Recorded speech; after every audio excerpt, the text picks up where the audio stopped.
Welcome to Visibility by Design podcast with your host, Juliette Stapleton. In this show, I want to help you combine your marketing strategies and your human design potential so you can show up, stand out, and attract your perfect clients with confidence and ease. Are you ready?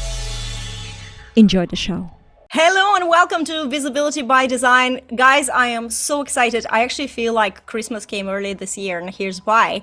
Because I was so obsessed recently about researching the rarest energy type there is, reflectors, right? If you follow me for a while, you know the story of me being married to a reflector for 3 years and I didn't know it.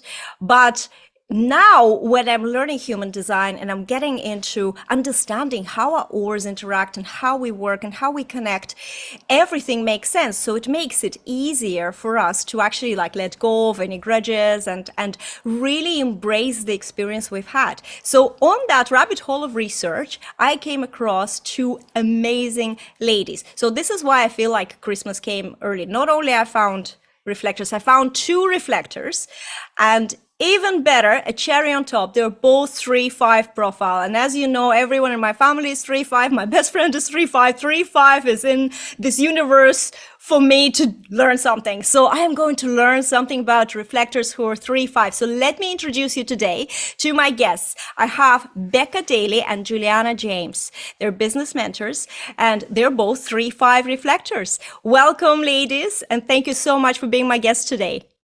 Oh my God, thank you so much. I'm so excited.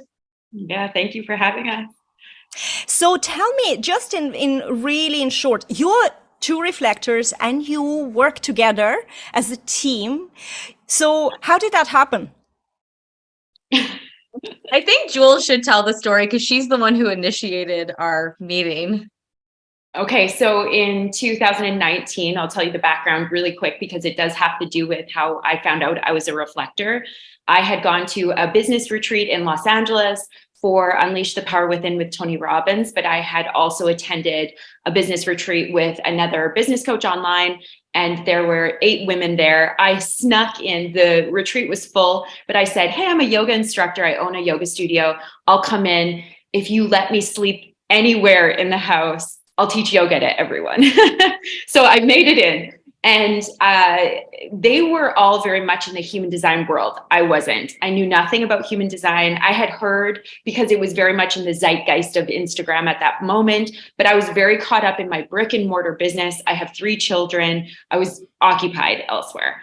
And so when I arrived at the retreat a few, hours into the experience, they said, Jules, what's your human design? And I said, I don't even know what that is.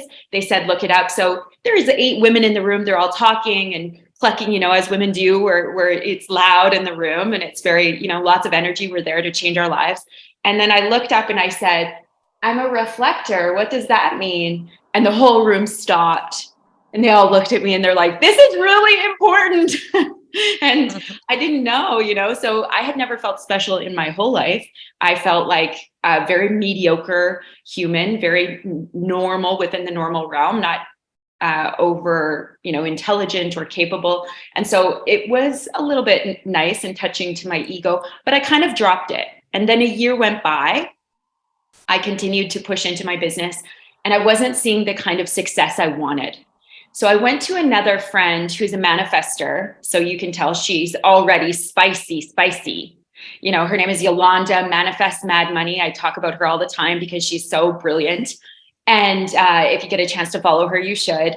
And I went to her and I said, how have you found such success? Because she was doing incredible numbers. She was, doing great in sales. She teaches about money and she comes from very humble beginnings. And I said, teach me your ways. Tell me what to do. She said, you don't need manifestation or money mindset. You know these things. I know you do. I know you. You need to understand your human design. So I went onto Instagram and I plugged in human design coach.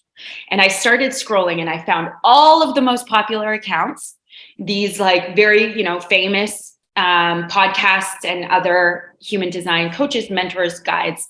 And I was like, no, it was all very curated. No. And I saw Becca And she was wearing short overalls, and she had the cutest little face and the way she was standing. And I just knew that's my person. Like, I didn't question it. I just knew. So I reached out to her and I said, this is what I do. I'm a business mentor. I was teaching people about business because I had sold my yoga studio. And I said, would you like to do an exchange? What I do is kind of an interpretive business coaching, but I need human design. So would you be interested? I had no idea that we had the same human design, the same motivation, and the same profile. I had no idea. That's amazing. That's amazing. Becca, what was your reaction to this? Oh my God. Well, we started talking about it and she was like, I'm a reflector. And I was like, do you know that I'm also a reflector? And I think you were like, what? No. And then we figured it out. And I just was like, it was so funny because when we took our two charts and we put them together, every single center is defined. So I was like, whoa, like there's something here with this human. And then when we sat down together, I think we did our session. Jules did the session for me first, her like intuitive session.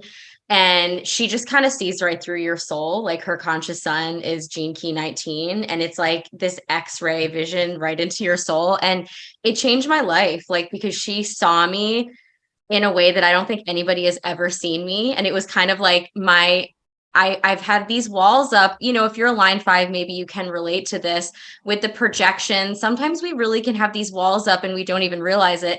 And she just saw right through it. And at first I was like, whoa, like, what are you doing?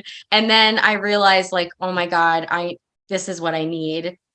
And that was 2 years this summer, maybe. I don't even know what time is anymore, but it has been like truly a life-changing journey, building a business together and just being in like a friendship and relationship together. It's like no relationship I've ever had. That is so fascinating, isn't it? Just to find yourself out of being such a rare type and then being able to understand now reflectors, and because they're you are such a rare type, everyone is so unique. So I can't expect the two of you like exactly the same, even though it's brilliant because you have a 9-0 connection, which is like fully, you don't need anyone else, right? Nowhere to go, it's called. So this is fascinating. Let me now go into visibility by design questions. So as both of you, and Jules, you built a business and you sold a business, and Becca, you have your own business. That's how you two guys met. Now you're working together. How would you describe, or your own personal insights into what is it for a reflector to have a coaching business? I think that for reflectors in coaching, like we are people who are naturally really great coaches because we see people's like highest expression. We see people's potential. And so when we sit down face to face someone, that's the part, at least to me, definitely to Jules, that I think feels like natural and easy because we hold space, we can empathize, we can like really see into the other person. I think that where I have struggled and where I've seen other reflectors struggle is more of like the implementation of the business stuff and, the consistency and all of that stuff. But I also really want to say that if you're in the human design world, sometimes I think that we can hear things about our human design and we can let it start to give us a limiting belief a little bit. And so I think that consistency aspect is something that like, yes, reflectors struggle with if they are trying to do business like everybody else, because everybody says you have to post, blah, blah, blah, 7 times a week in order to be successful. And so if you're a reflector and you're thinking like, oh, I guess that's what I need to do in order to be successful, you're going to feel like your design is working against you. You're going to feel like, oh my God, I'm not able to do that. I'm not consistent. And like, I think I like the word variability instead of inconsistency, because to me, like, sure, you could use that word, but it feels a little bit more negative. And the way I see our energy is it just varies on a day-to-day basis. And if you know how to work with it, I think that you absolutely can do everything that you need to do in order to have a successful coaching business as a reflector. But it you need to unplug from this belief that you have to run your business in this certain way. It's very, very interesting what you just said about, that every day you vary. And I think that maybe for our listeners who are not, maybe you are a reflector and you're listening to this, but you're not really yet informed about what it is to be a reflector. And this has to do with the lunar cycle, isn't it? Do you want to maybe enlighten us a little bit more about why do you vary day to day? Yeah, absolutely. So reflectors, if you look at our chart, it's completely open. So all of our centers are what we call undefined. And this means that with all of our energy centers, and the energy centers are hubs for different types of energy. We have communication center, we have the emotional center, the identity center. So for reflectors, every single one of those centers is open, which means we're taking in that energy from the world around us and sampling it and like tasting it and amplifying it a lot of the times. So just naturally, we are going to vary as humans so much depending on who we're around, what kind of environment we're in, how we were raised. Obviously, for everybody, that's true to an extent, but it's like times a million for reflectors. And reflectors are lunar beings. So that means that we are more affected by the phases of the moon than like the average person. And so what happens is, throughout the month, as the planets move around and the transits do their thing, we're going to feel a little bit different every day because different things are going to be defined in our chart.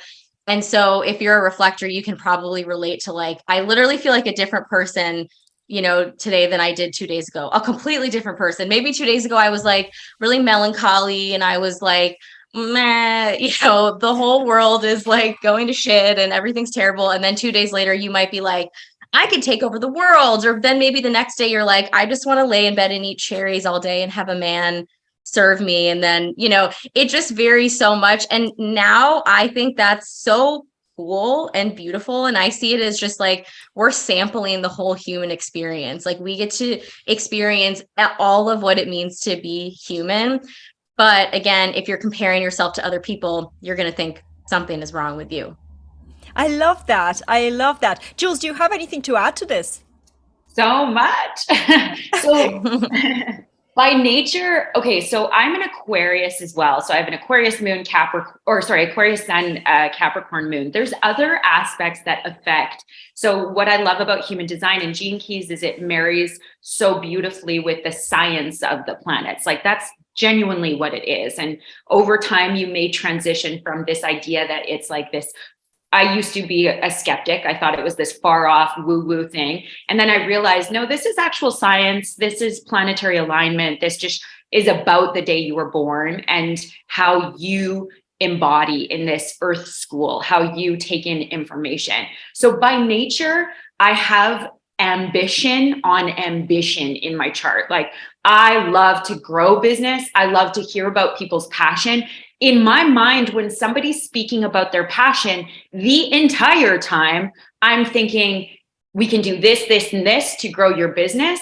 I think you should write a book. You should probably be on YouTube because you're so well spoken. Or if I see somebody that's a bit more introspective, I think, okay, how can we tune into the inner vibration of what you are so that we can bring your words out into the world because that's not your natural inclination. I can sense what the person needs, but it's always derived towards business. That's why I do what I do. That's why I love what I love. So this idea that reflectors can't be consistent in the world or grow business is because I've heard that, in an ideal situation, a reflector is sitting sort of like a guru and people come to them for wisdom. And there's this kind of exchange of information, which I think we do in some way. However, I believe that the age of the guru is gone. All I do is stand beside you as you feel what you feel. And I see the best for what you could walk towards. So the idea of reflectors not being great in business to me is asinine. That's like the only thing I'm good at, like I am very good at business. That's what I want to do for the rest of my life. That's what I'll be known for. That's what I'll teach my children. So it's something that I really want to fight in the world of reflectors shouldn't run business or can't. So that's one thing. And then the lunar cycle is really interesting because the sampling of the different qualities of the different human designs that you might feel in a day. So what Becca was talking about, one day I might wake up and because of the transits and the way that the planets are aligned, I'm a manifester that day. I embody as a manifester. Let me tell you, those days I'm unstoppable. I'm unstoppable. I can build an entire business. I could build a whole program that day. I love me a manifester. Gosh, they're amazing. I'm jealous of one type, it's the manifester. And then there's another day where I might be a little bit more introspective. I might be more, intuitive, inward, needing time with God, needing time with solitude and consciousness.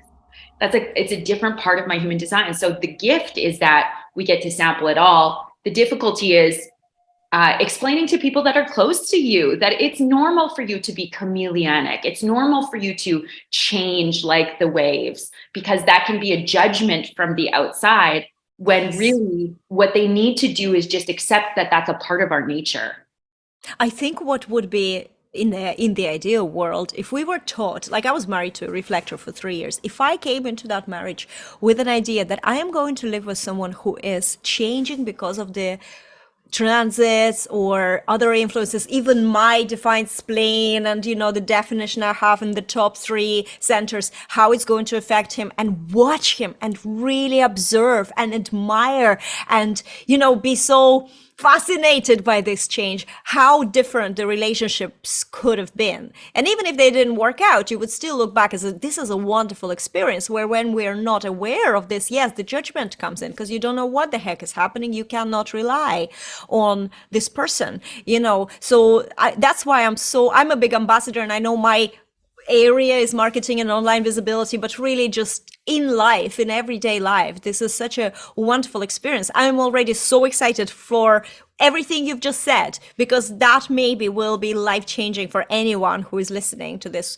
not just reflectors, but people who will be lucky enough to meet one on their life path, right? So we spoke a little bit about the reflector experience in business, and I think what you said is so important. One day you could be, if you watch transits, and access to that information is very easy to get, right? What transit, what are you today?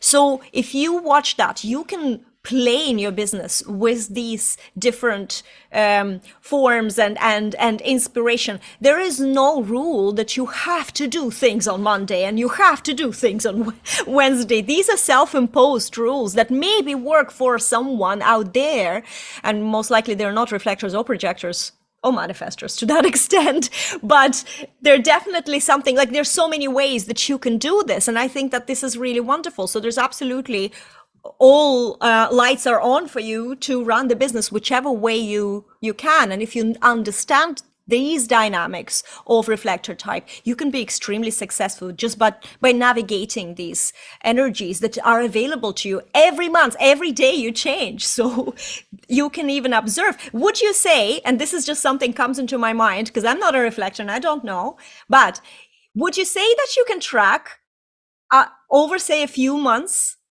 what's happening and what themes are going on so you can plan, or would you just go with the flow? Yeah, this is an interesting conversation. It's something people have asked us before. Personally, I think it's going to vary from person to person. I have tried to do this to like track the transits and to kind of even look into the future. And I've also thought about it with the menstrual cycle too, like having both of those, because that's another thing, if you have a menstrual cycle, like that's a whole nother cycle that's coming into this if you're a reflector, right? And like, shit, we feel way different, when we're like the end of the luteal phase than when we're ovulating. Like that's a whole other thing. And we've even tried to put that in our Google calendars, like when we're both on our period. But for me personally, it feels like I've tried it and it feels like too much work. It feels like another task to do. And I'm like, nah. Maybe for somebody else, it would be a really interesting experiment and maybe even something that would be beneficial where they kind of go, okay, this day I'm probably going to be a lot more introspective and low energy. This day I'm going to be more outgoing. Maybe I'll schedule that podcast interview on that day. I would totally recommend playing with it, but you don't have to do it. The approach that I have is just more intuitive. And I think what we both try to do every day is just stay connected to how we feel and just check in with ourselves. And it's also kind of about having a nice blend of flow and intuition and some structure. I'm a big fan of some structure, some strategy, because you need both. Like you can't have all one or all the other, because if you have all flow, then it's just like there's no containment. You need the containment. And actually, when I was a few years ago, when I was starting my business, I think I thought that more structure would kill my creativity.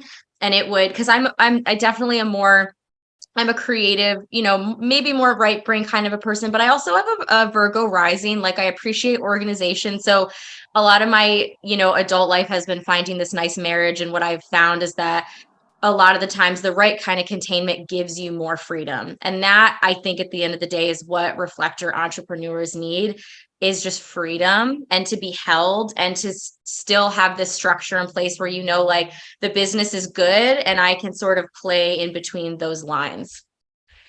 I love this. Jules, do you have something? I'm sure you have something to add to this. Jules is a quad right.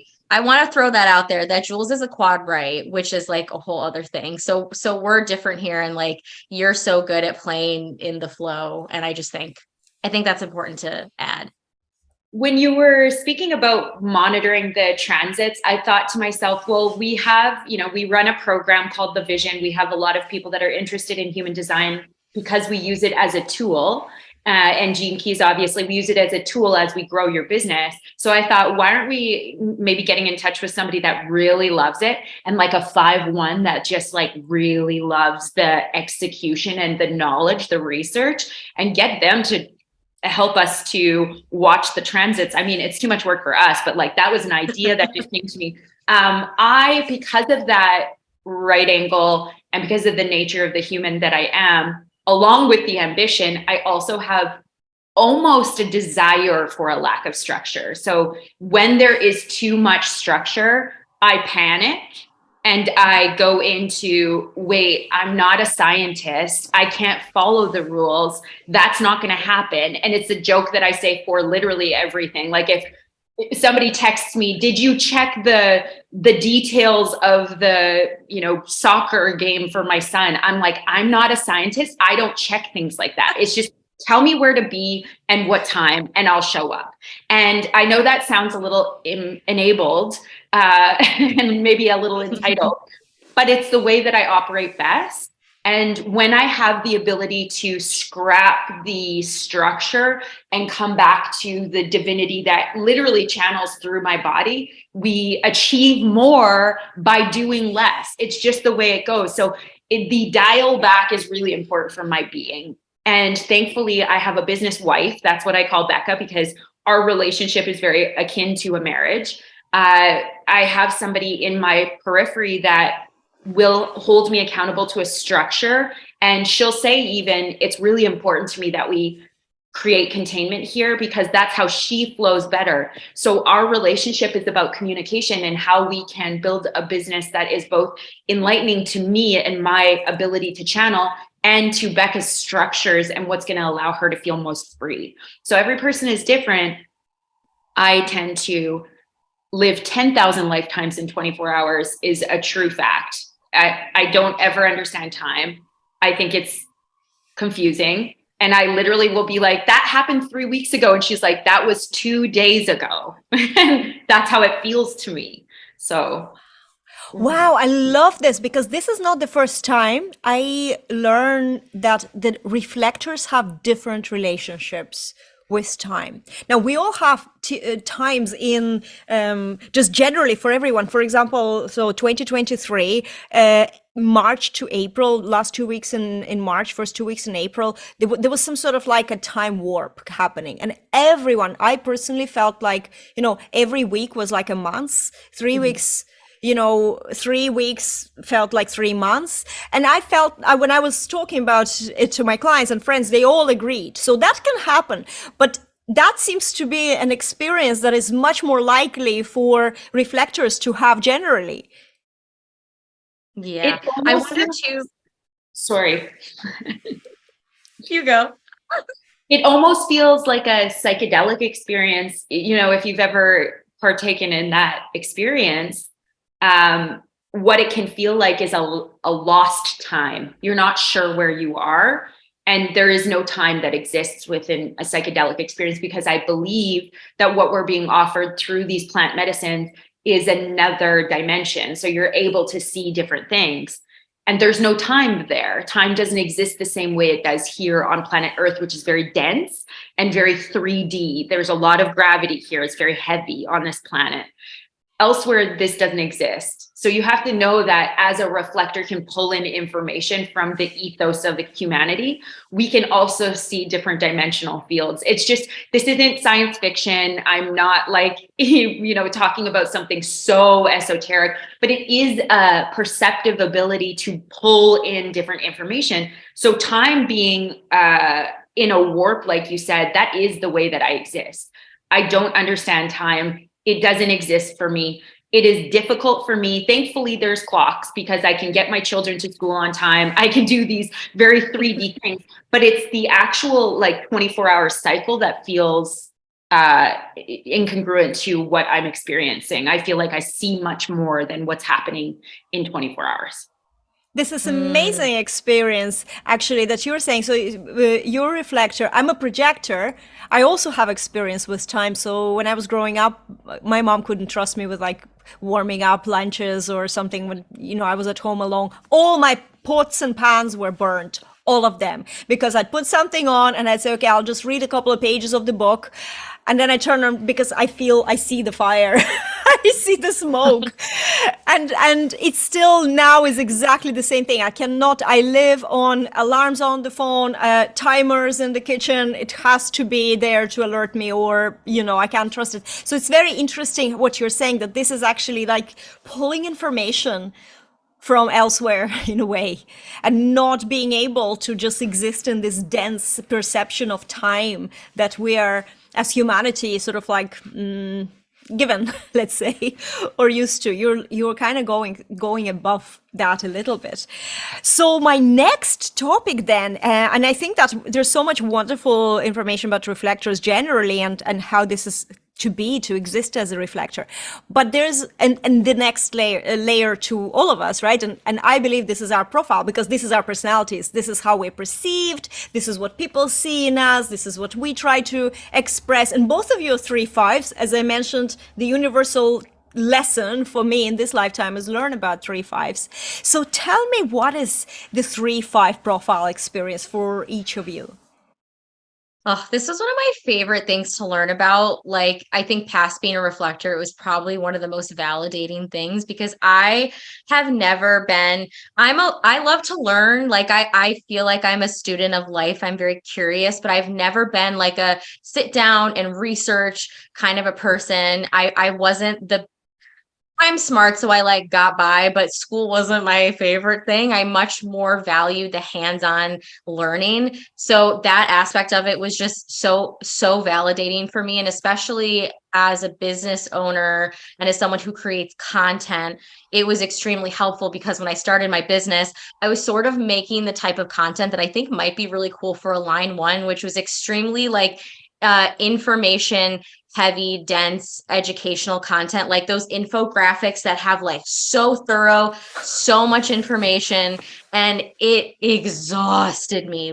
I was ready to pull my hair out. It would take me an embarrassing, the amount of time it took me was insane. So anyways, when I realized, why am I not utilizing my profile more and talking about, hey, this is my lived experience. This is what I've learned. So I'm, talking about my lived experience I'm having through my line 3, and then I'm expressing it and universalizing the lessons of it in a practical way through the 5th line. And that feels easy. That is the easiest thing in the whole world. And just that sort of little content strategy has it just made creating content so much more fun, so much easier. So that's been insanely helpful. And then the whole line 5 thing, I won't go on a rant about that, but that was super validating too. Just the fact that we can get projected on and people don't really always see us for who we really are. They have these ideas of us. That is still a journey for me, is peeling apart who am I really? And like, how am I identifying with the projections people put on me? Because I think we can do that as line fives. We can, people tell me, oh, you're such a nice girl. You're such a, whatever. And I'm like, okay, like that's who I am. So now I'm in this place, like a reclamation, or as I said to Jules yesterday, it's not really a reclamation. It's like a claiming, because it's the first time I've done it. Who am I past people's projections of me? So that's been a journey. This is amazing. And Jules, what about you? How do you see yourself as a 3-5? So the 3 line is really interesting. My entire life, my dad would say, my dad is a gentleman. He's a projector. Both of my parents are projectors. My father's very gentle. He's a Pisces. He's like loving, but also, has his ways. And he would say to me, I could never tell you the way to do it, and then you would do it. You literally had to try and fail every time. And it was frustrating for him to watch, because some of it involved pain, me experiencing falling on my rollerblades for the first time, because he was saying to me, you can't stop like you're on ice skates. You have to stop differently. And I didn't listen. I turn it off and I go and experience it myself. I fall. I go through pain. And as a parent witnessing that, it was difficult for him. Now, as a parent, I'm curious about my kids' lines, because they might experience things differently. The 3 is an experimentation process of, I'm going to try this thing, change 10%, try it again, change 10%. So we're literally throwing spaghetti at the wall, seeing what sticks. That's a euphemism in business. And it's been really beautiful to watch that process, and kind of exhausting for probably the people around me, and even myself sometimes, because I don't learn the same way other people learn. So the experimenter is amazing. The line 5 is fascinating. People love to watch me.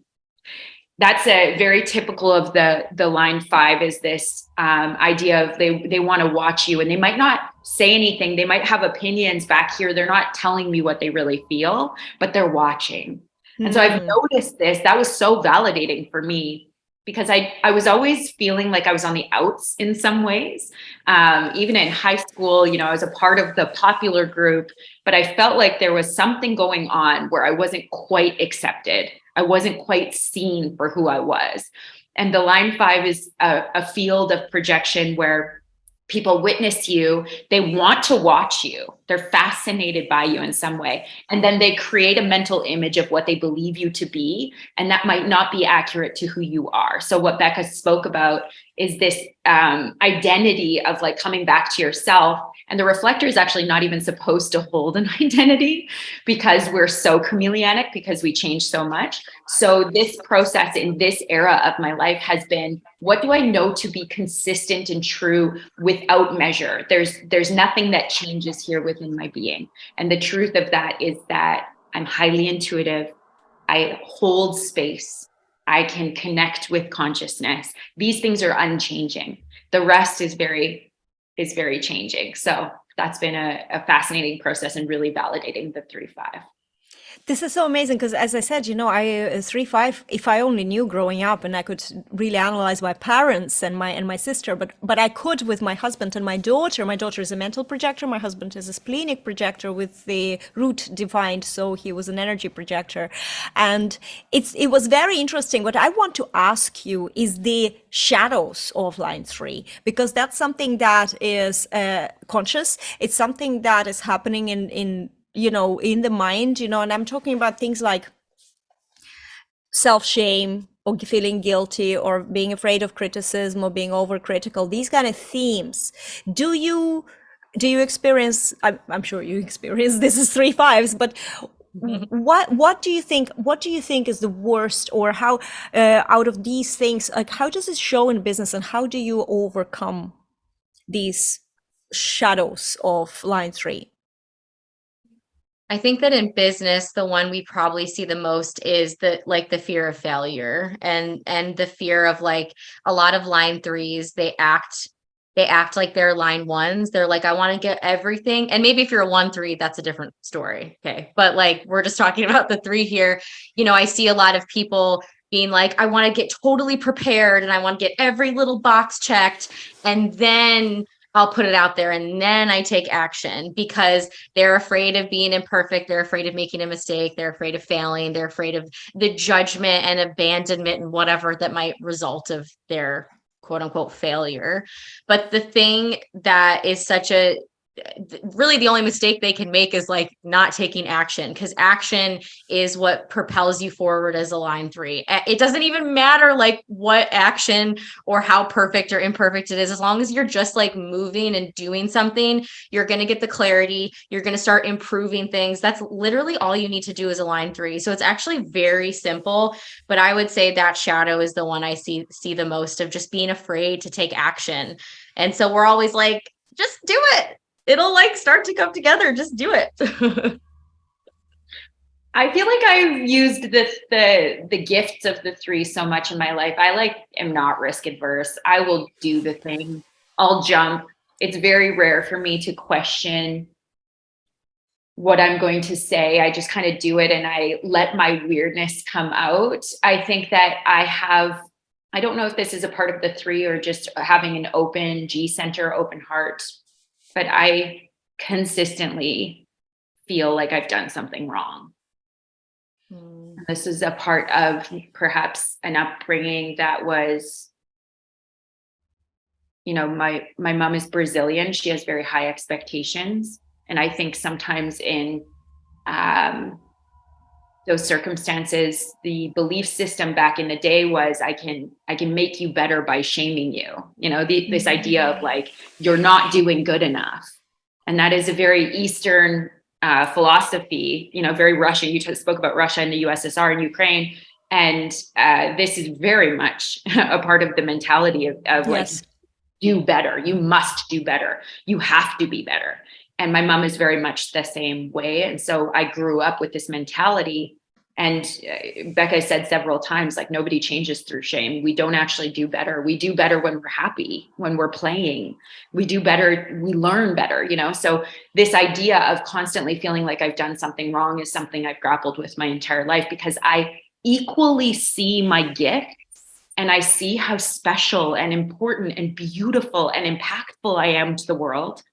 And then there's this little part of me, this little girl inside me that says, but I'm so bad. I'm so bad. And so there's been a big learning process. And this is why we teach what we call excavation in our program, where we sit with your inner child and we heal the parts of us that just need to be seen. We just need to hold the places inside us that say we're not good enough. So with human design, if that's a part of the shadow, I very much live there.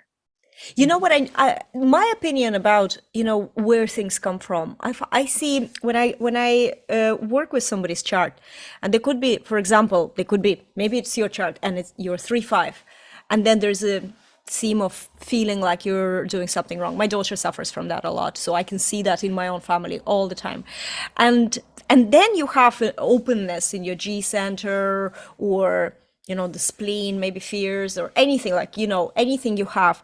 But it always works in harmony in each individual chart. So you can't actually say this is because you have this, because there's also going to be an array of other activations or openness which will also contribute to it. But I think that what you've just described is actually very likely for a line 3, especially with someone who would shame you into something. My daughter, for example, she suffers from eating disorders, and that happened because my husband jokingly called her fatso when she was a teenager, and she was a little plumpy. She never had any problems with weight.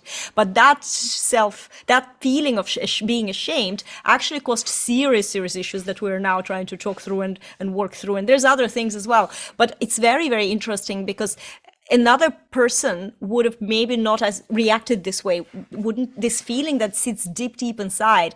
And every line has these insecurities. I am a line 1. I have this always an imposter syndrome. Somebody's going to ring. The phone is going to ring. They will pick up I'll pick up and they'll say, Juliette, How dare you? How dare you have an opinion on this? Where's your certification? And I don't care about certifications. This is my big thing, that I don't care about them. And I would be like so sometimes paranoid, and I see these thoughts and I'm thinking, oh my God, cockroaches in my head again. And I just laugh at them now, but they used to paralyze me. So we all have these insecurities in the profile. The other thing I actually had, and this is the topic we wanted to talk about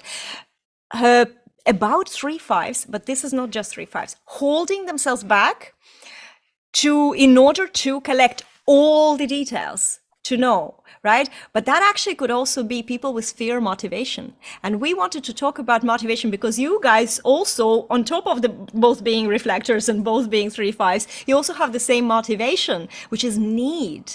And the need is really in the bottom line is like, take action. Do what needs done. That's it. You don't need all the details to take action. You just need to go and get things done, and then things are aligned. But you could be in transference and be in a fear motivation, which is like, okay, what do I need to know? I'm so afraid that I'm not going to know something that important in order for this action to happen. And my own motivation is fear. So when I'm in alignment, if I get to the bottom line and I know everything I need to know, I can then experience, or I can live through the experience in the most aligned way at the highest frequency possible. And I've seen this happen in my life. Now, the motivation is something we don't consciously control. We can only be aware and notice as we take action, or, after effect, sort of like seeing after the fact. So what is the need motivation for you guys? Let's talk about that motivation a little bit, like shed some light. What is it like? And what is it like when you're in the fear motivation? How does this affect you then? Oh, I keep saying this is my favorite thing to learn about, but this really kind of changed my whole life. And it was an aspect of the chart that I didn't learn right off the bat because it's sort of a deeper little detail of the chart. But when I learned it, I was like, oh my God, I've been in my transference of fear, like pretty much building my whole business the first year or two. And so need motivation really, to me, is all about what's a priority, what's necessary, what right now, what's needed right now. Don't worry about anything else. All those other little details, like maybe they will be a priority later, but what's a priority right now? And it's also like, it's helpful to think about how each motivation is correlated to a line number. And so the need is correlated to the 4. And so it's also like, what have you learned that's going to be helpful to share with like your people? And that is definitely something that's always on my mind. Like when there's something that helps me, I like to take the nugget of it in a simple way, not all the details, and like just tell all my people about it. So, building my business, I started with like a human design reading business. And what I would do, this is a good example of what it's like being in transference. I would spend like literally hours prepping someone's chart, and I would like write a million notes. I would look at every single detail, and by the time I got done prepping it, I was exhausted, and I was like, I don't want to do this anymore. And then I would have to do a whole reading with this person, and I felt totally out of my body. I felt zapped. I felt like fried, and I couldn't connect with the person in front of me. And so when I learned about this, I was like, shit, I need to change the whole way I do this. And what I started to do was prep very minimally because I don't really need to. And what happened was I would sit down with someone and I would be clear, and I would be able to actually tap into like my heart and my intuition and my body. And I'd be able to intuitively know what parts of their chart are necessary for us to talk about today. And all the other stuff is just like fluff. So that's been a game changer for me. I know Jules, has a similar experience. It's been kind of mind blowing. Yeah, the need motivation is such a big part of my life, and how it's helped me is that I can work efficiently when I need to do something. I'll sit down and do it. And then it's almost like if it was on a big projector in my mind, I have inner vision, so I can see actual things. Like some people are just not this way. I know Becca isn't. I see like almost a big whiteboard, and it's got all the tasks that I need to do. I don't look at them. I just will do something, and then it's out of my way and it's gone. I don't overthink these things. I execute quickly. And also sometimes when we're talking about business, we'll be talking about today's work, and Becca will say, sometimes out of transference, but next week, and she'll start listing like the, and I go, that's next week's issue. I'm not interested in that. We're talking about what's necessary now. And what's necessary now is that we take a rest so that we can come back tomorrow recharged. And I can tend to be the dominant, sometimes the male figure in our business in that way, where I'll take charge and say, nope, we're not doing that. We're going to do what's necessary right now. And it feels really good to me. Now, when I do get into transferences, when I'm stressed out, when I'm feeling stress, I start to make lists and think about the details of every little thing, and I can feel it. And it feels like repulsive in my body. It's really difficult to process. And I know that I'm in transference then. The tricky part is when I'm near somebody that has a motivation that's opposite to me. So when I'm near somebody with fear transference, it's like respecting their need to have all of the details and then have them respect mine. So my ex-spouse is a fear motivation. So he wants every single detail. And I'll say, I'm not a scientist. I don't know the details. I don't even care about them.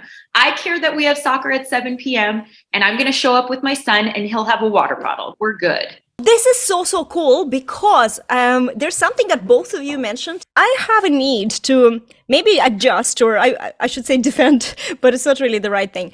I think that fear motivation in some people, it is about knowing all the details, but I don't think that that's the fear motivation. I think they have other activations that require them to know all the details, because we are all so unique, and it's very interesting. So I have a right angle cross of consciousness. Consciousness is a very tunnel vision in a way. It's like you just get it. I'm not here to know, and I'm definitely not a fact checker.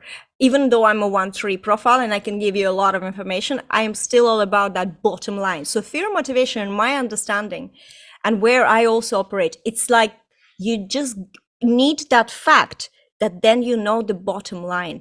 And that's why sometimes you need so many facts, because you don't know which one will click. And that's why you keep researching. It's a very intellectual process, because you're looking for that information that is going to click. I'll give you a very good example. When we got my puppy, who is interrupting this podcast all the time, right? But when we got my puppy, he's a very high energy dog, and we didn't research him. It was a very spontaneous decision. It was a big mistake. Mm-hmm. Since that day, I was so stressed out, because what I didn't have is the bottom line of how to deal with the high energy dog like this, how to deal with a puppy. I never had a puppy that I would have to bring up. My last dog was a rescue, 2 years old. So it was a different experience.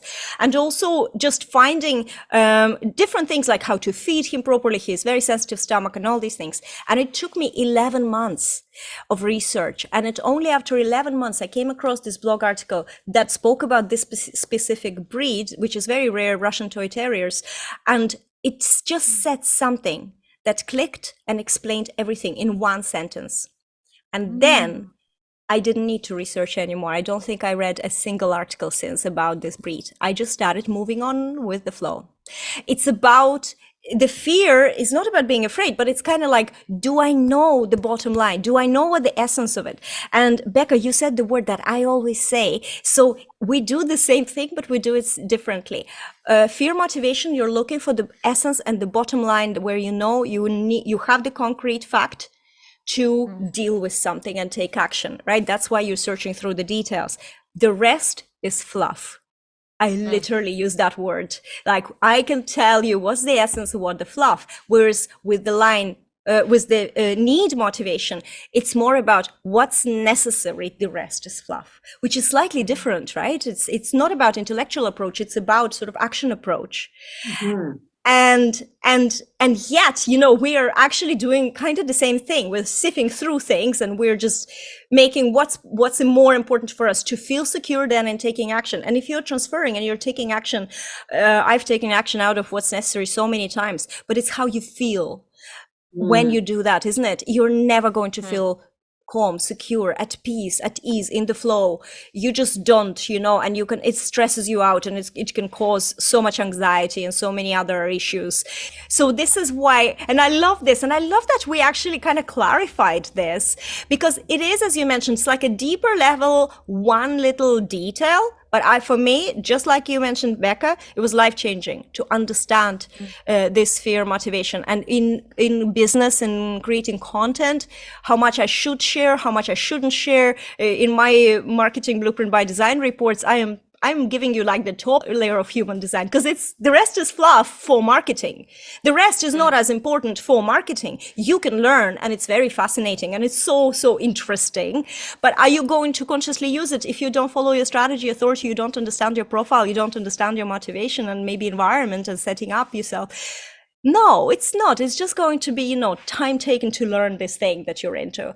That's it. And by the way, also, it's very interesting. So I'm a 1-3, and I have Mari Smith is coming to this podcast as well. Mari Smith, the Facebook organic marketer, the queen of Facebook. She's a top person, right? She's a 1-3 as well. And we are so different. She has a right angle cross of explanation. Or explaining. So she knows all the details. She can explain all the details, name them, and she's always, so good. I admire her. And I cannot do that. I cannot do that. I can only get it and talk about what I see as in the bottom line. And that's all. And so I'm saying this just to demonstrate to our readers and listeners, and to demonstrate that we are all so different, even when the numbers are the same, or the type is the same, or the motivation is the same. But there's also always this unique combination of things. But that's who we are, and there is no wrong or right for this combination of things to act. There is certain guidelines we're giving you just by sharing our experiences, so you can relate, you can take something away. I hope that you will take away that there's no one way to do things. What are your takeaways for our listeners, guys? The thing that's popping into my brain in this very moment, listening to you give your beautiful take on fear motivation, is something Jules touched on briefly, which is the idea of just simply respecting other people and their way of doing things and their designs. And I just think that fear motivation and need motivation are like opposites, but if we all collaborated together, it would be beautiful, because we understand this is your lane, this is my lane, this is her lane. And we talk about collaboration a lot in business. And I think it's maybe the most undervalued, aspect of growth that people don't talk about enough, that it can be a complete game changer for your business, even if you don't want to have a full business partner. But we're collaborating right now. There's a million ways to collaborate. And I think the more that we're just curious about other people and how they tick, and just understanding that they're different and we're different, we don't have to be like them, but we just have to respect them. What that opens up for the possibility of how we can all help each other is incredible to me. Yeah, I think what I would love people to take is, there's nothing wrong with you. There's nothing wrong with you. There's the way that you respond to your experience. There is a way to better understand yourself and how you show up in the world, and coming to terms with how you do things, and then enjoying that process. And starting to say, even as I arrived, I'll be honest, earlier today, I woke up a little sad. I'm going through a transition. I'm breaking up with someone. I've got some sadness that's happening in my heart. And when I came to this podcast, I sat down, you lit me right up. I felt like a little light bulb. I was like, you're beautiful. Your aura, your energy, your being is so light. And this experience felt really good. And I said in my mind, as we were beginning, pay attention to what lights you up. Pay attention to what you enjoy. Pay attention to where your heart is being led, because my heart is genuinely saying, I love this. I love this collaboration. I love joining with you. And so I'm going to listen to that. There's nothing wrong with me that I felt sad. But I'm going to listen to the path of my heart. And that's what I'd like everybody to do in business, because you can tell when it feels good. When you go to show up on marketing and you're talking in your stories, and I'm silly. and I'm acting a certain way that feels really resonant with myself, I can tell when that feels good. And I can tell when I'm image managing so somebody else will like me, it feels wrong. Yes. And so trust yourself. Trust that there's nothing wrong with you. Show up as you, be as authentic as you can, and trust that process. That's what I would want people to know. I love this. Absolutely. You're speaking my language. Trust the process, trust the journey, be yourself. It's absolutely okay to be yourself. Guys, where can our audience follow you? Where can they get more of your goodness? We love Instagram. We both hang out on Instagram the most. So my handle's HD Undefined. And I'm Miss Juliana James. So MS Juliana James. And we hang out there. We have, quarterly we do workshops, and they range from free to low investment. So what we mean by that is we want everybody to have access. We never want your financial position to be a way that you can't ingest some of our, channeled wisdom. And then we also have so many other different ways. If you're not ready for a one-on-one coach, we do one-on-one sessions. It's a series of 3. So one with me, one with Becca, one with the 3 of us. And then we have a beautiful program for business entrepreneurs to walk towards their heart-aligned business. And that's called The Vision. We create community, women's circle. It's just like outstanding. It's something I'm really proud of. And we'd just like to hang out with you. So send us a DM. We're not the type that are going to look at that and not respond. We're excited to hear about what impacted you, what, felt validating for you, because when you give us that information, it helps us to create more content for other people that are trying to understand reflectors and business and reflectors in business. So that's, where you can find us, and we'd love to chat with you. Awesome. I'm going to make sure that your Instagram handles are in the description to this episode. Wherever you're listening or watching, just check out the description and connect to the girls. Like, it's amazing to follow them on Instagram. It's just amazing to be in their presence. And thank you so much for being my guest on this episode. I had an absolute blast. And guys, I will see you on the other episode of Visibility by Design. Bye.